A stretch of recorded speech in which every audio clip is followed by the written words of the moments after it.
Olá, sou a professora Cleane e vou lecionar a disciplina de História para o 5º ano do Colégio Emaús. Pessoal, vou iniciar essa aula com a correção das atividades que eu deixei na aula anterior. Lembrando que na aula anterior nós estudamos sobre o governo de Fernando Henrique Cardoso e o governo Lula. Nós vimos as principais características desse governo. Nessa aula, após a correção, nós vamos entender um pouco sobre o governo Dilma Rousseff e quais são os desafios para o governo Jair Bolsonaro. Número 1. Caracteriza o governo de Fernando Henrique Cardoso. O Fernando Henrique Cardoso ele vai governar o Brasil de 1995 a 2002. Ele vai ser eleito por 2 mandatos. No primeiro mandato, ele teve como principal objetivo, gente, o combate à inflação, e o governo dele também foi marcado pelas privatizações. Várias empresas que pertenciam ao Estado, que eram da administração do Estado, as chamadas estatais, elas foram vendidas a empresas privadas. Para quê? Para reduzir o gasto do Estado com essas empresas. Já no segundo mandato, ocorreram importantes reformas na educação. Ao final do governo de FHC, que durou 8 anos, a concentração de renda e as desigualdades sociais haviam aumentado muito. O desemprego estava muito alto também. Então, o governo de FHC ficou abalado, né?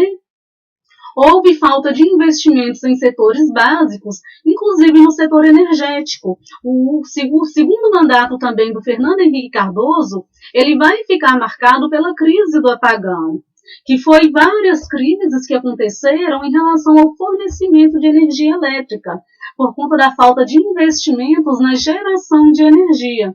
Então, o governo, ao final do segundo mandato, estava bem desgastado. Número 2. Como o governo Lula pode ser caracterizado? O governo Lula ele pode ser caracterizado por grande desenvolvimento social e econômico, mas também foi um governo marcado por escândalos de corrupção. Diversos casos de corrupção, de desvios na política, marcaram o governo Lula. Houve também o desenvolvimento de diversos programas sociais voltados para a redução das desigualdades sociais, programas sociais de inserção da sociedade, da população mais carente nas universidades, nas faculdades, programas sociais voltados ao abastecimento das famílias mais carentes também, e programas também voltados para a geração de emprego e a geração de renda. Número 3. Dê exemplos de programas desenvolvidos durante o governo Lula, que garantiram melhor desenvolvimento social à população. O programa Fome Zero, o programa Bolsa Família e o PAC. Número 4. Quais são os 3 eixos principais do programa Bolsa Família? Complemento da renda, acesso a direitos e articulação com outras ações, articulação com outros setores, com outros organismos, a fim de estimular o desenvolvimento das famílias. Número 5. Por que o PAC foi importante para o desenvolvimento social do país? O PAC contribuiu para o aumento da oferta de empregos e na geração de renda, ou seja, gerou emprego para a população que teve acesso à renda. Consequentemente, vai haver uma melhora no desenvolvimento social. Bom, finalizamos a correção. Vamos começar aqui com o governo Dilma Rousseff, que vai de 2011 a 2016. E, posteriormente, Michel Temer vai assumir, de 2016 até 2018, tá bem, gente? Aqui é 2018. Por quê? O que vai acontecer durante o governo Dilma que Michel Temer vai assumir por este prazo curto? Dilma Rousseff ela foi a primeira mulher eleita presidente do Brasil, um fato extremamente importante que marca a história do Brasil. Por que esse fato é importante? Por conta da representatividade da mulher na sociedade. Representar o avanço das conquistas da mulher na sociedade brasileira, ocupando cargos importantes como a presidência do Brasil. Estimulando outras mulheres também a ocupar cargos de importância, como diretoria, como de gestão, né? Esse foi um passo importante para o fortalecimento da democracia e da cidadania no país, uma participação mais efetiva das mulheres também na política, na sociedade no geral, né? Durante o governo Dilma, houve um investimento em infraestrutura e desenvolvimento regional, por meio do projeto de aceleração do crescimento, é o PAC-2, gente, que ela manteve. Dilma tentou manter o mesmo plano de governo anterior do Lula. Inclusive, a candidatura da Dilma, a política que Dilma fez para se eleger como presidente foi apoiada pelo então presidente Lula. Então, durante o seu governo, ela tentou manter esse formato de governo para levar ao desenvolvimento da sociedade, ao desenvolvimento econômico também. O governo de Dilma Rousseff foi marcado por várias crises políticas e por muitas manifestações. Crises políticas, econômicas e sociais, que culminaram em 2013 com manifestações da sociedade civil. Essas manifestações reuniram trabalhadores, estudantes e diferentes grupos econômicos e ficaram conhecidas como Jornadas de Junho, justamente porque ocorreram em junho de 2013, com mais intensidade, com maior volume, em junho de 2013. Nesse infográfico aqui, pessoal, eu trouxe só para a gente ver aqui quais foram as principais reivindicações da população durante o governo Dilma, nessas manifestações, né, que aconteceram em junho de 2013. Então, 53,7% dos manifestantes queriam a melhoria do transporte público, porque estava previsto o aumento da passagem neste período e a qualidade do transporte público é muito precária. Em muitos locais, os ônibus são muito ruins, então o fornecimento deste serviço é muito precário. 49% era contra a corrupção, estava manifestando contra a corrupção, 40,5% manifestando contra a redução de tarifas, 36,7% manifestando em prol da saúde, melhorias na saúde, 30,9% manifestando em virtude dos gastos com a Copa do Mundo e das confederações. A Copa do Mundo, que aconteceu aqui no Brasil, gente, em 2014, houve investimentos de milhões em infraestrutura, investimentos em estádios também. Então a população questionava por que está investindo em estádios, investindo em infraestrutura para a Copa do Mundo, mas não investe em transporte, não investe em saúde, não investe em educação. Educação, 29,8%, 11,9% manifestaram contra a PEC 37, 11,4% necessidade de mudança na política, 4,1% contra a repressão policial. Nesta imagem aqui, eu trouxe novamente o mesmo infográfico da página anterior, mas apresentando quais foram as medidas adotadas pelos governantes para tentar minimizar essa crise, para tentar reduzir os efeitos da crise também. Então, no transporte público, houve a redução de PIS e COFINS, né, que é um imposto pago por empresas, a liberação de receita para investir no metrô de São Paulo, a SET, que é a companhia de transporte, anuncia faixa de ônibus na Marginal Pinheiros. Contra a corrupção, o Senado vai aprovar um projeto que torna a corrupção um crime hediondo. Redução da tarifa. São Paulo, Rio e mais 15 cidades vão reduzir a tarifa do transporte. Na saúde, a Câmara aprova 25% dos royalties para a saúde. Ministério da Saúde vai anunciar projeto de lei para perdoar dívidas da Santa Casa.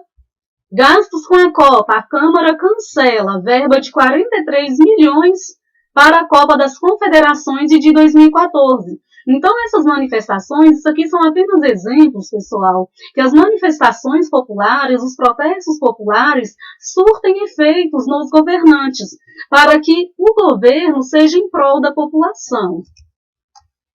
Novamente aqui, mais algumas ações que foram adotadas pelos governantes como forma de investimento nos setores que fizeram parte, né, da pauta dos manifestantes.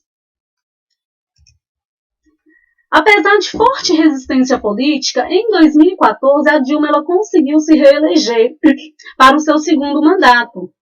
Porém, com o agravamento da crise, gente, dificuldade econômica, crescimento negativo da economia, desemprego muito alto e a volta da inflação. A inflação ela voltou a subir, lembra? Que a inflação ela tinha sido controlada lá no governo Fernando Henrique Cardoso? Então, a inflação ela vai voltar a crescer no governo da Dilma. Então, manifestantes, novamente, eles vão às ruas protestar contra o governo, protestar contra as dificuldades econômicas que a população está passando.